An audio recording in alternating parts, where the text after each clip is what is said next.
The goal of this podcast is to help you break in and thrive in advertising. We do that every week by sharing the stories and advice from those rocking it on the other side. And a few weeks ago, I put a call out to LinkedIn. I asked the industry to tag people who recently broke into advertising. I did this because sometimes connecting and learning from someone who just broke in is a lot easier than maybe somebody who is a chief marketing officer or CEO. And this week, we have on Beatrice Ferro, a junior art director at DDB San Francisco. From here on out, I will call her B. So B hung up her skis to go all in on advertising. She was a professional skier for Italy's national team. And this is real, it's crazy stuff. So she must be an insane skier. She was born in Italy, but grew up abroad in Kuwait and England. She lived in 4 countries and 10 cities. She leveraged her skiing career and creative talents to start an Instagram page, and she became a mini influencer in just 2 years, earning almost 20,000 followers, partnering with sponsors such as GoPro and other European sports brands. Do you see the connection here? Now she is an art director at DDB in San Francisco. How she got there, you will have to listen and find out. You're going to want to connect with B, so to do that, go ahead and go to our Instagram. It's at Breaking and Entering Pod, all one word. Give us a follow there. You'll see her, or you can go to the link in the description. We have her LinkedIn there. Now on with the show. This is the Breaking and Entering Advertising Podcast, and as usual, I'm your accomplice, Gino Schellenberger. Kick it, Mikey.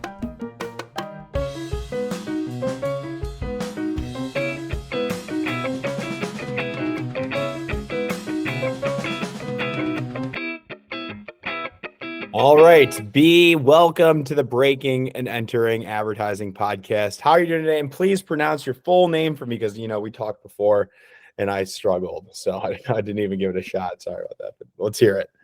Hi, Gino. Thanks for having me. My full name is Beatrice Ferro. You can call me B, though. That's totally fine. And you're not from New York, correct? No, definitely not. No, I'm from Italy. I'm from a little town in the north in Genoa. The north, yeah. Amazing. So we'll have to dive into that. And you are also currently an art director, correct, at DDB, and you're located in San Francisco. Is that correct? Yes, I'm a junior art director here in DDB SF. I started in June of last year, so just a few months in. Gotcha. So, you're just approaching 1 year, correct? Yes. Amazing.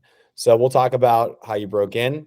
You're not from the United States of America, so that'll be a fun conversation and learning about that experience and all your advice along the way. So before we dive into how you broke in, which is the point of the podcast, tell me about your role at DDB as an art director in San Francisco. Can you bring up the clients, what you're working on, or tell me about the office, high level, what's going on in San Francisco?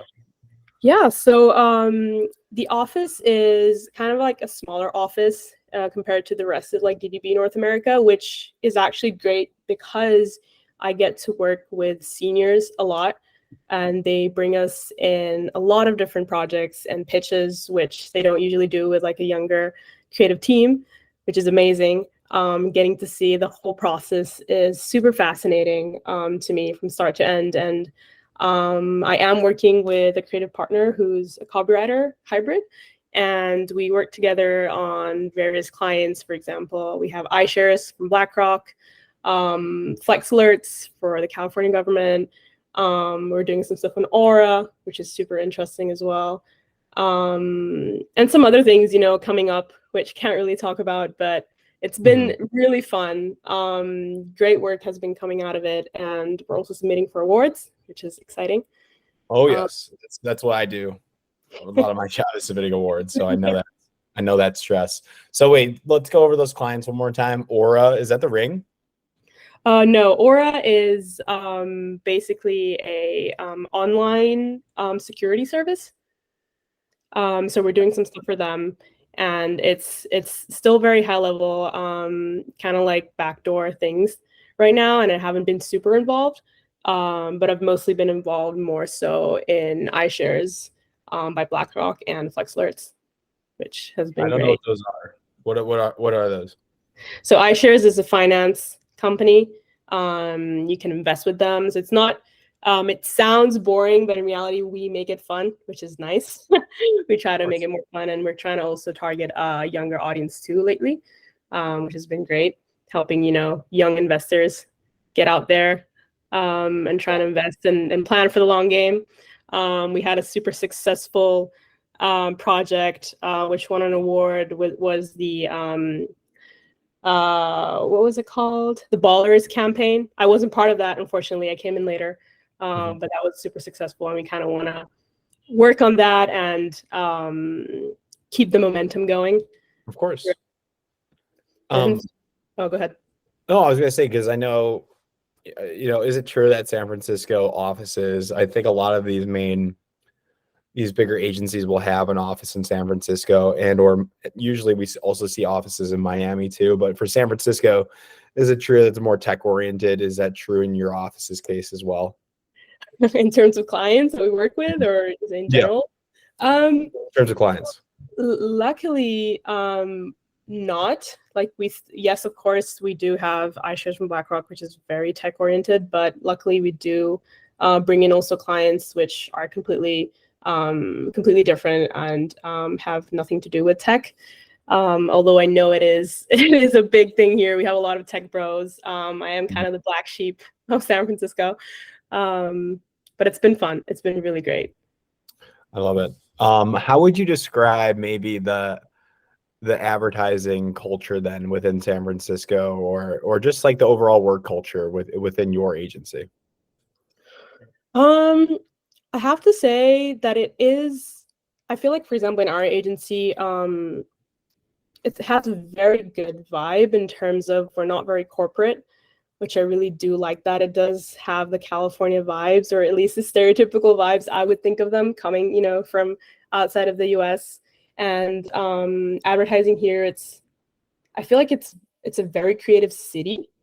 It's very romantic, and it does reflect that also in advertising. We do have a good amount of competition as well, which is amazing, especially when we're working on pitches. We have a lot of agencies coming in and fighting for that client, which is good. It's a healthy amount of competition, and it really makes you want to put your best foot forward out there, which is great. Gotcha. So how long have you been in San Francisco for? I've been here since June of last year. So basically since I started working. And then how's life outside of work? Are you enjoying it? I'm loving SF. Yes. So much to do. Yeah. A lot of hills. I was just there. I think I told you this. I was just there a couple weeks ago visiting my friend Jack. Definitely a lot of hills. I'm from Chicago. I live in Chicago now, and it's super flat compared to San Francisco. I'm surprised the cars don't roll down the hills when they're parked sideways. Oh yeah, definitely. Lots of ups and downs. You get used to it though. Yeah, and you're used to it because you're also a skier in your past. So yes, a lot of the hills, like, you're kind of used to it. So let's break that down. We can talk about. I guess my next question for you then is, when did you realize that you wanted to be in advertising? Like, when was the calling for you? So I retired from skiing back in 2017. So I was still doing my undergrad degree back in Italy. Okay. More context. What does it mean to retire from skiing? Was this your full-time job here? I know my question is about advertising, but you brought it up and I brought it up. So what do you mean by retiring from skiing? Is this like a hobby, something that you were doing on the side, or is it pretty legit stuff? Yeah, no, so I was literally a full-time professional skier. I basically skied with the Italian team, and I skied, we did nationals. We went on like some European races as well. And it was basically full-time. I was studying and doing sports. This was like 24-hour a day, 7 days a week. I was training and studying. And it was just becoming a lot, especially when you get to that level. And I was like, okay. So what level is this? Is this like you're a professional skier for you said the Italian team? Is it like Team Italy? What is this, the Olympics? What give me some context here, because I'm very. Yes, so it's national level. So you would do races. I would represent Italy, and we would mostly do races in Italy, but also around Europe a lot. Some of my teammates did go to the Olympics Mhm. this year. So, I mean, amazing for them. Super supporters. They've been doing great. And I just kind of fell back a little bit because I was also studying in the meantime, and I was dedicating a lot of my time to that. I really wanted to push my creative career. And so that's when I decided. I was like, hey, B, you gotta make a choice. It's either skiing or it's either your creative career. And so that's when I was like, okay, I'm gonna What focus on my this studies. is in university education. You Yes. decided this. What year in your university education did you make that decision? This was my second or third. Mm-hmm. Yes. And then you did 4 years, I did 3 years. 3 years. Gotcha. It's 3 years of undergrad, and then came to the US to do my 1 year and a half of my master's. Gotcha. So you've been skiing your whole life. Obviously, you don't Yeah. get to just go to a national team and show up. You've been you've been doing this your whole life, and you came at a crossroad or a cross path, half pipe in your career, and you decided to go all in on your creative career.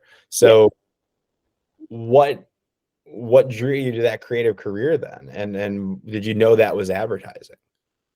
So initially, I had no idea what I was doing. I was like, when I started my undergrad, I was like, I knew I want to do something creative. I just didn't know what exactly, because in undergrad, I studied graphic design and product design, the traditional product design. And this was not since I did my commercial photography course that I was like, okay, I'm liking doing ads. There's something there. I really want to push this. And that's when I decided, okay, I want to do advertising. Let's try this out. And that's when I started doing my research. I was like, hey, where are the best advertising schools? And I started looking at the US. It was always my dream to come here. And I was like, this is probably a good way to do that, study here and maybe find a career, find a job. Gotcha. So I'm very curious, like, what was it like studying advertising, or when you were doing your research in Italy about advertising? Did you have any options or like routes that you wanted to pursue within Italy? Because I'm assuming there are some really great agencies. I believe TBWA might have a location there, maybe DDB as well. Mm-hmm. But do you have any plans, routes to stay in Italy and break in there? Mm-hmm. So when I was researching, I knew advertising, the hub of advertising was in the US, more so than it is in Europe. I mean, you can just see it from the Super Bowl ads. Like the ads that come out of the Super Bowl are amazing, and it's a completely different level to what comes out in Europe, but simply for the fact of how the culture around advertising is. And I knew I wanted to study in English, and I just knew I wanted a creative career here and then maybe go back later. So that was something I was looking into. Gotcha. So what school and like what were you looking at, and what were what did you want to find in your education? So I knew I wanted a full background in advertising. Like I had none. I had a really good graphic design background. So I knew how to design and have a keen eye for everything related to graphics. I just wanted that good background of like creating campaigns, conceptualizing and figuring out, how that whole process works. And SCAD, which is Savannah College of Art and Design, which is in Atlanta, came up in my research and had really good courses, really good professors as well. And I was immediately intrigued, and I was like, this is it. This is the place. I'm going to apply. And that's what happened. Okay, so you applied for the master's degree at SCAD, which is the Savannah College of Art and Design in Atlanta. Yes. Where Luke Sullivan used to teach, I believe, but he's no longer there. He wrote the book, basically, on it. So you got your master's there. That was a year program, year and a half, 2 years? Year and a half, roughly. I did my MA. You can do a longer program as MFA. It's like a 2.5 year program.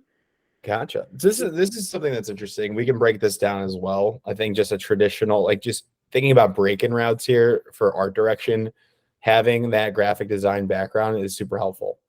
Definitely. And being able to execute. So I'm assuming you got familiar with the Adobe products and all that goes into style guides and package design and all wonderful things of graphic design that I'm not an expert in. Not even close. But having that foundation really set you up to then learn to concept later like at your master's, and sometimes maybe even having that, you know, more of that maturity and then learning how to conceptualize later probably was to your advantage, right? Like, how was that master's degree process? Was there a culture shock coming to the United States and then learning about our advertising culture? What was that like?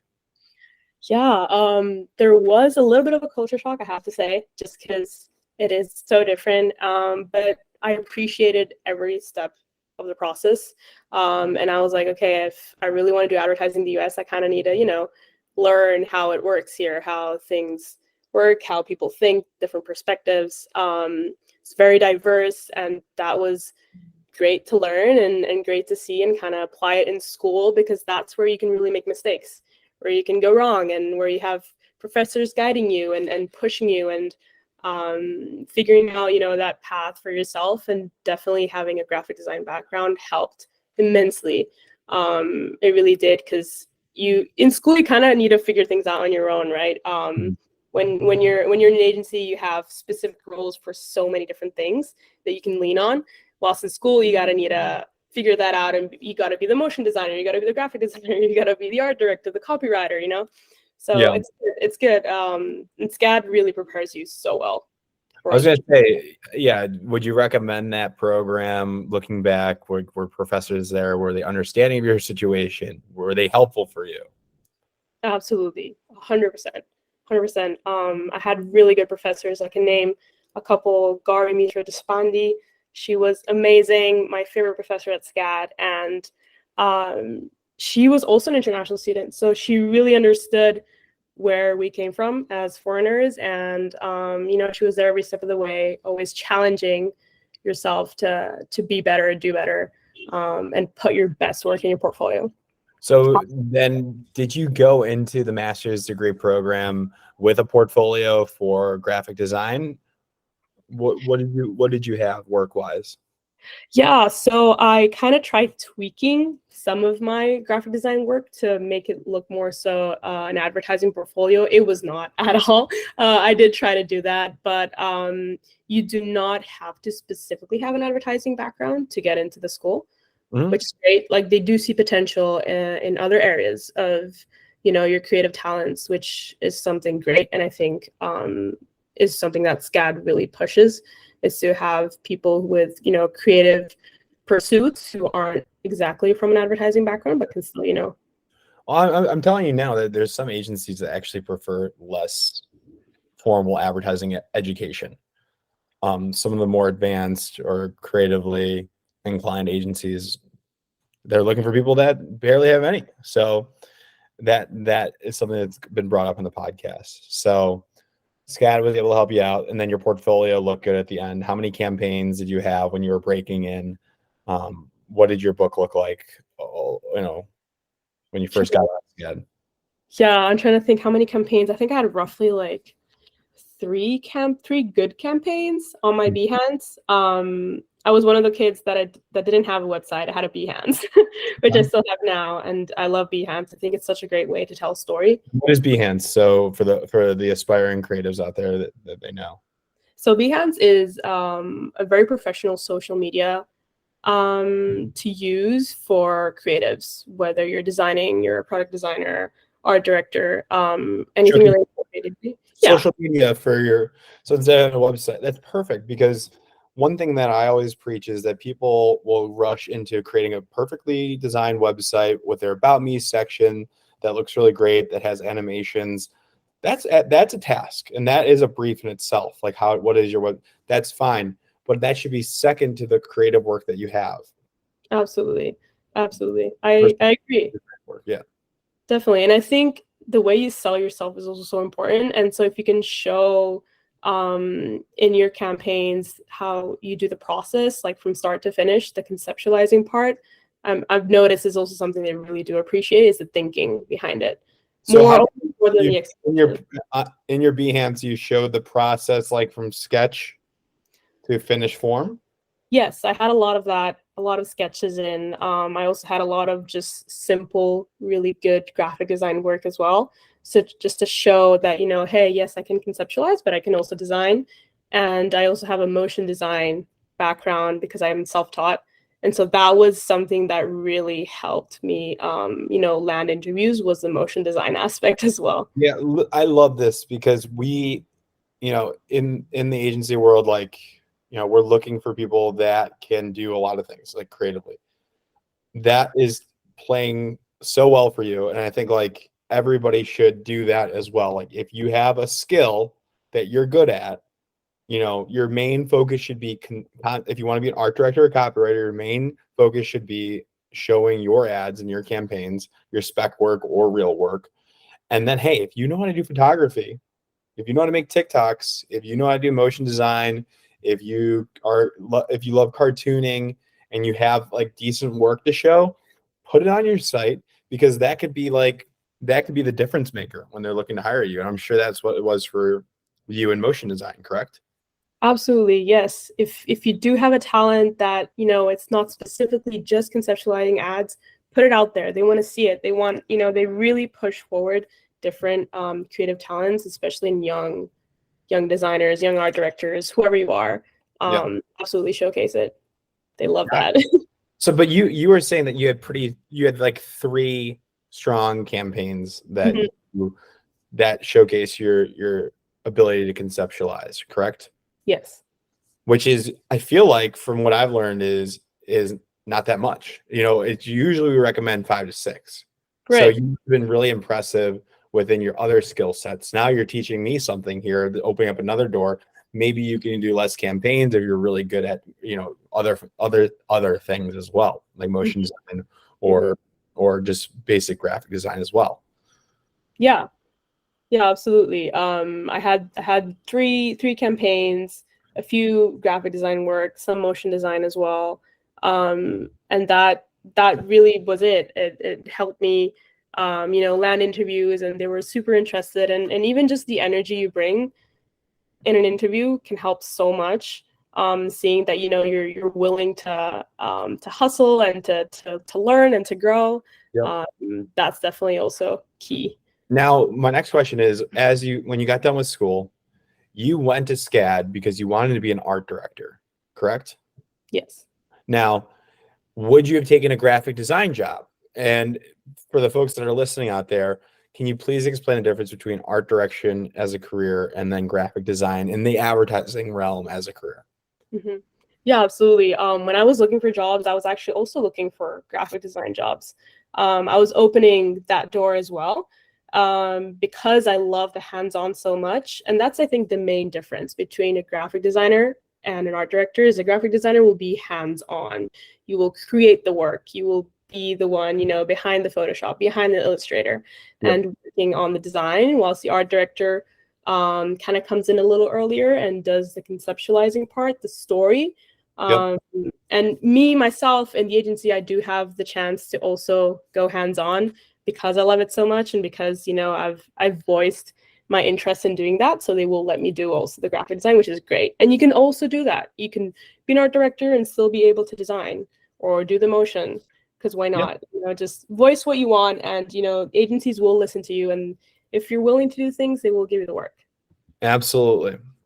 So we understand what your book looked like, and how can we find that now? Where is that linked? Yeah, absolutely. It's on Behance under my name, Beatrice Ferro, Beatrice, and then Ferro. All right, and we'll also link that, so no worries. So I just want to make sure that people can look at that, get some inspiration, and understand if that's okay with you. Absolutely, yeah. Great. So we know what your book looked like, and you came across, basically across the world, to get a job in advertising or a creative career, and you did it. You got your master's degree, which, congratulations, is a great achievement. And at this point, how are you feeling about the skiing? Because I'm curious, like, did you miss it? Or you when you got done with your master's, did you ever look back and maybe I should chose skiing? Or how are you feeling at this point in the job market as you began your career search? Well, I have to say I do miss it. I miss the the adrenaline, the competition, getting at the starting gate and just giving it all all you got to go down a slope. But This I is don't. speed. Like, is this speed skiing? Like you're going down the hill faster than somebody else? I don't know. I'm not. So this is alpine skiing. So like you go around the gates, around the Okay. pole. And then there's like colors, right? Like when you hit them, I saw a commercial. I think it was like a GoPro commercial. Like they put like dust in it and it flies up. No, that was just for the ad. I saw that ad. It was a great ad. I think it was Red Bull. Red- So, yeah. Yeah, So no, you're telling me not all the skiing competitions have that? no, unfortunately not. Oh, that would be great. It'd be so fun. That was bad. No, yeah, I do miss it, but I don't regret the choice I made. I'm super grateful to where I am today and how things are going. I still go back, I still go skiing. I went to Lake Tahoe a couple months ago. How was that? Good? It was good. Yeah, it was good. Definitely not the Dolomites, but it was it was good to get back on skis, get back on Have you been to Colorado then? I've not. No, not yet. They've told me to go. I need to go to Colorado. I gotta connect you with my buddy Sean Kendra. He loves skiing in the United States. He's obsessed. Please. Yeah, he knows everything. But I don't know. The water levels is important, I guess. The density, I don't know. I went to Steamboat, and Steamboat was great in Colorado. Definitely recommend. Okay, I'll note that down. Yeah, I definitely need to check more of the U.S. out for skiing. Okay, so where were you at now? You graduate, you get your master's degree. How's the job search for you? How the job search was? Yeah, how was it? So it was stressful, like because kind of being an international student, you kind of have like a limited time to look for a job, and so you're like, okay, I gotta start looking right before I graduate. So that's what I did. I was lucky. It took me around 20 days to find a job, like from start to finish, which was pretty fast actually. But 20 days? 20 days, yeah. From when you started? Yes. 20 days later, you had an offer? I had two offers. Okay. So basically, you're averaging out one offer in 10 days. That's unbelievable. Did you start before you graduated? Is that how? Or did you literally just go, all right, graduated and ready to, now I'm going to start putting out applications? I started looking for a job before I graduated because I wanted to be sure that I had a secure job before. So what did that look like? You just started networking, like, here's my portfolio. I'd love to connect when you have time. Also, hey, by the way, I'm also graduating, getting my master's in like 4 months from now. How early did you start? What did that process look like? I started around 3 months before graduating, and yes, I did a lot of LinkedIn. That was super helpful. Some cold emails as well, sending emails out to recruiters or anyone in the agency that I think could be relevant. Someone who would, be interested in getting to know me, whether it's informationals or being like, hey, I would love to work for your company. I'm down to do an internship with you. And of course, lots of people not replying back, lots of no's, and, but you do get someone who does see you and does value what you do. And you get on that first call and then, show them what you got. Do you remember who it was? What was actually, I was going to ask, so who was it? DDB, that first job that you got out of school? Yes, it's the first job I got out of school. Do you have that LinkedIn message maybe saved from the first recruiter or person that you reached out to? Like, do you remember who it was?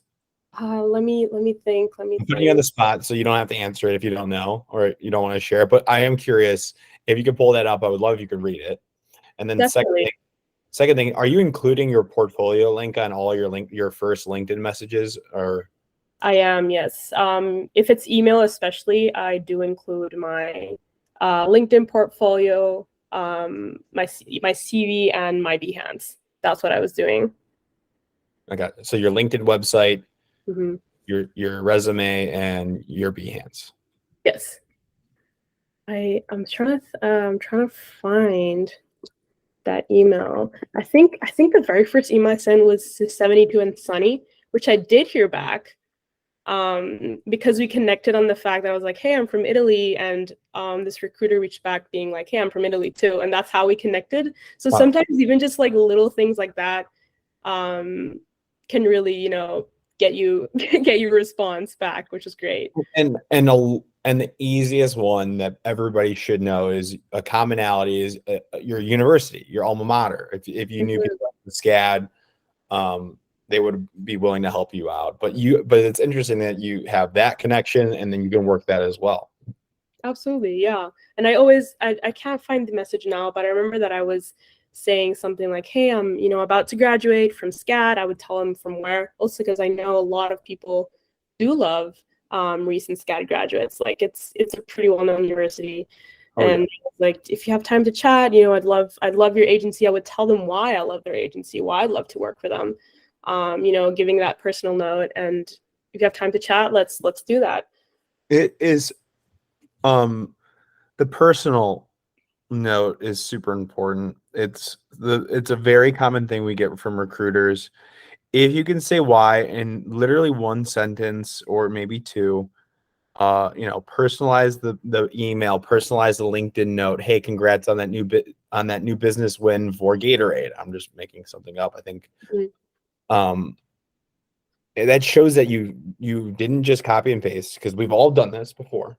We've all copy and paste, and I've even submitted the wrong cover letter for the wrong job.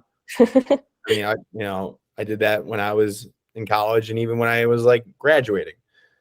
But the fact that you customized and you maybe you can say new business, or you can say a piece of work that they've done, or that why you want to work in San Francisco, that sets you apart, because then it shows, okay, this is not a copy and paste thing. And it's something that we have to repeat on this podcast. But if people do that and you add in the extra 15 minutes, it will help.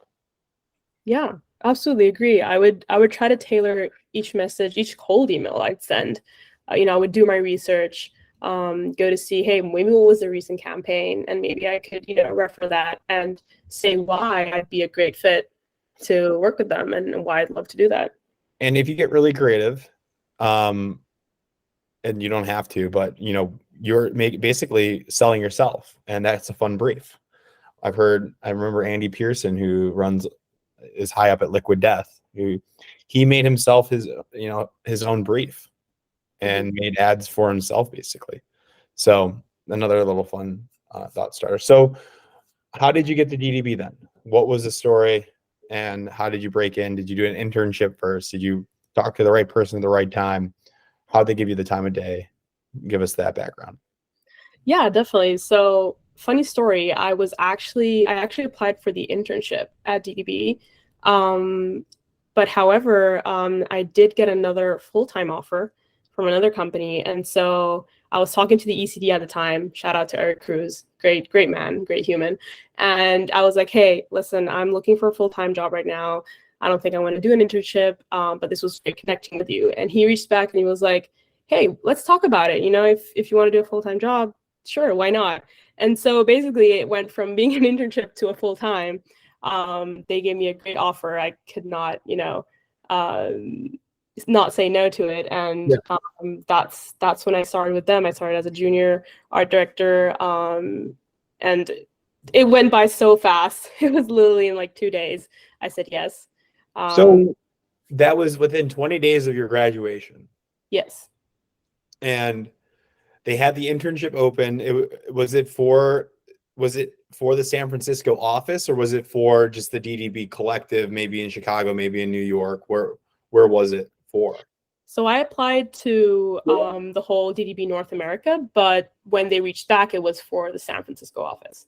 So you said, all right, well, I'm not going to do this internship. I'm ready to roll. I got to start working, because there were some external pressures, and it's just life. Did they say why? Like, obviously your book, and you're a good human, and you have a really interesting background, and you're perfect with all that. But did they win a new piece of business, or what did they give any context to why they needed you right at that moment rather than wait for an intern? Well, I think they're trying to win me over in the sense that I was like, hey, I don't want to do an internship. I want a full-time, because I'm having a full-time job offer. And so did you have a full-time job offer? Yes, I did. I actually did. I did. They could have called your bluff there. So you were really entertaining this other job offer. I was, yes. I was about to say yes, until they reached back out that same day. Wow. Where was that other job? What city was that other job offering? So that was in Miami. It was Mad Agency. Mad Agency, yes, MAD. It's kind of a smaller agency, but they're doing great work, and they have really great people coming from bigger agencies that they kind of like group together into the smaller one in Miami. And how'd you get that offer? To them, I applied to LinkedIn job offer. It was That's interesting because we never hear that really. Like, I mean, like that's not usually brought up. Usually you have to network or do an internship. So, you know, props to you. I mean, it's hard to stand out through a basic LinkedIn application process because by the time it's on LinkedIn, you know, they've scanned their internal, they went through referrals. So you must have really stuck out as well for that job. So congrats. I mean, so you basically, the fact that you went back to DDB in San Francisco and said, the fact that you were like, well, you can give me a full-time offer. Not a lot of people do that. So a lot of kudos to you there. But you had the confidence because you had the job offer, right? Like, right. Yeah, I had nothing to lose. I was like, hey, like, you know, I have a full-time job offer. Why would I go for an internship? You know, it was also, you know, pressured as well, and being like, hey, does an internship turn into a full-time? You never know. And being international, it was just a lot of thinking. But luckily, you know, they came back with good news, and they were like, hey, we can talk about this. You know, if you want to do full-time, sure, let's talk and see where that takes us. So you must have been pretty good, and that's what it takes, you know, to put yourself. You worked hard. You came to the U.S. to work hard. You had a goal, much like an athlete. You had goals, and you worked hard, and you got what you wanted. Just really interesting story here. So what's next for you now? Is it the visa process? You have to I'm not very sure I'm not an expert in this, but what do you have to do to continue to work here? Yeah, definitely the visa process. And actually, I just got news today that I didn't get through the lottery system this year, so that's unfortunate. But I do still have options to stay here in the U.S., which is great. I'm going to convert my student visa into a STEM extension, which means I can stay here for another 2 years. In the meantime, you know, hopefully get sponsored with the proper visa. And yeah, I mean, I'd love to continue, you know, staying in DDB for a bit and just growing here because of how much I feel like I am growing and how formative it is being for me. And the people are great, the culture as well. Do you want to go into the thing that you did not get into? Do you want to like talk about that at all, or what happened there? Or would you rather not? That I did not get into in terms of what? What was the thing that you got informed? Unfortunately, you said today. You found out. Yes, that's the H-1B visa lottery. So basically, it's a visa for internationals like me who want to stay here and work. And unfortunately, it's a lottery system, so it's not talent-based. So they choose a specific number of people to choose to sponsor for the year, and it's every year in April. And this year it didn't go through, which is unfortunate, but you know, I'll figure things out. There are always other options to get in and to work here. Gotcha. Well, best of luck to you, and Thanks. You know, hopefully this podcast can help you out, and we'll get you well known as well. Thank you so much. Of course. Any other big life lessons, I guess, like looking back now, anything you would do differently? Maybe, you know, no skiing. We're done with that. We're not looking back on that, but with your advertising break-in, what really sticks out to you most as you look back? I know it all moved really quickly for you. Mm-hmm. But if you had to do it again, how would you expedite it? How would you move quicker? How would I move quicker? I guess I honestly think I chose the best path that I could take to come here and to work. And I think I would definitely say going to either like a portfolio school or doing a master's degree really does help you kickstart your career. It's so valuable, so fundamental to have a good portfolio. And especially when you're applying, just to have it nice and polished and ready. That definitely was the best thing I've learned, in the past year. And my philosophy is like, if you can afford it and you have the time, go to the best master's degree program portfolio school you can. Not everybody can do that. Mhm. So we try to preach like starting really early in your undergrad experience here in the United States, like freshman, sophomore. I'm trying to talk to those people, first and second years, that you need to understand the competition. So when you came here, did you understand, like at SCAD, were you looking at the other portfolios? Were you doing research and observing around what was getting hired? Absolutely. Yes. I was looking into, successful portfolios and juniors who got recently hired. It's intimidating, right? Like It is. it's really good work that like that's the standard, and you have to meet that or exceed that because you won't get hired.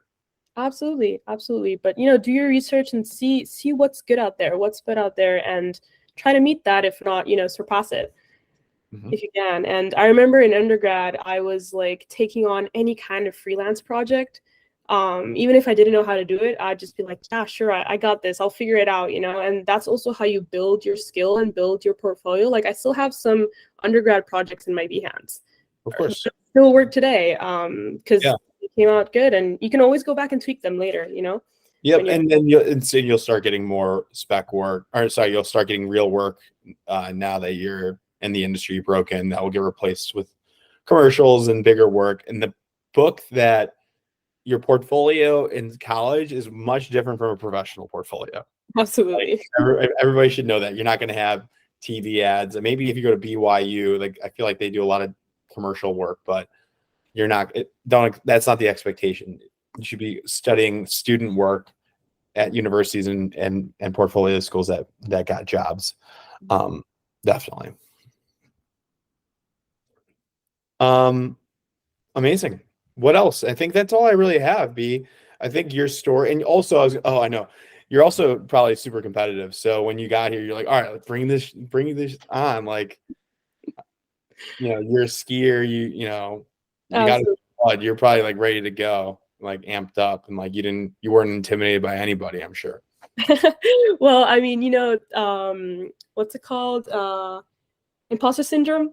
That sometimes can kick in, even coming from a sports background. But I was just like, no, put it to the side and fight for what you really want, and let's do this. I'm ready. I'm excited. I'm here. I'm gonna make the most of it. So Yep. That's me. I appreciate that.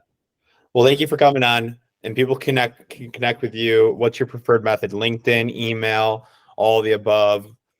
All the above. I'm available everywhere. I'll respond. I'm pretty responsive on LinkedIn, especially. Perfect. Then we'll link your LinkedIn in the description. But great work. Thank you again for coming on. This has been fantastic, and I'm excited to see what you do next. I wish you best of luck with your endeavors, and enjoy San Francisco. Thank you so much, Gino. Thank you for having me. This was a great conversation. Of course. Thanks for coming on.